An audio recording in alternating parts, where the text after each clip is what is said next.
L'Association des travailleuses et travailleurs accidentés de l'Abitibi-Témiscamingue réclame une commission d'enquête publique sur ce qu'elle qualifie d'abus de la part de la CSST. Elle met en doute la neutralité de certains professionnels de la santé. Examens médicaux bâclés, falsification de diagnostics. On désire faire la lumière sur les agissements des médecins du Bureau d'évaluation médicale influencés par la CSST. Une pétition sera également lancée pour l'ensemble du Québec. On exige une commission d'enquête publique parce qu'il y a du monde, il y a des professionnels qui profitent de la vulnérabilité des accidentés du travail pour s'en mettre plein les poches et puis aussi jouer avec la santé des gens. La dignité humaine, la santé, c'est un droit.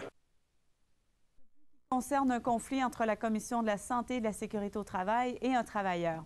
Selon le blessé, il y aurait eu une erreur de diagnostic médical et c'est ce qui aurait compliqué le processus de son dossier. Il y a eu un accident à Val-d'Or il y a 2 ans. Il exige maintenant l'intervention du ministre du Travail. Ludovic Bourdage. Février 2008, Joé Veilleux et quelques collègues de Blais Industries étaient affectés à la construction du moulin de la mine Goldex à Val-d'Or. C'est en entrant des tuyaux de l'extérieur que l'accident est arrivé. Je les ai débarqués d'après le banc de tuyaux.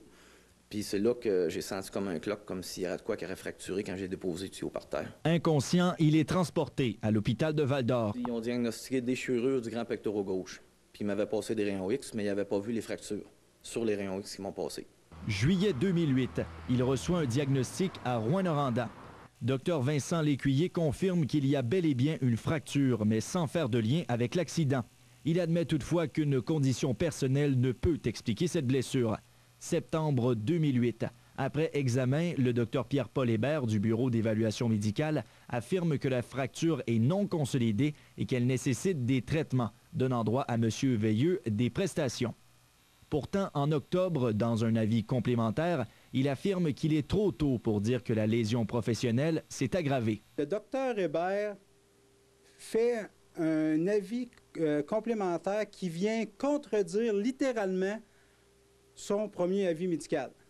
L'Association des travailleurs accidentés de l'Abitibi-Témiscamingue croit que Joé Veilleux a été victime du système. Il n'en serait pas là s'il avait reçu un diagnostic exact dès le départ. Le travailleur est maintenant prêt à aller jusqu'au bout pour obtenir réparation. Là, ce que je demande, c'est que le ministre du Travail publiquement s'occupe de mon dossier avec les députés qui l'appuient.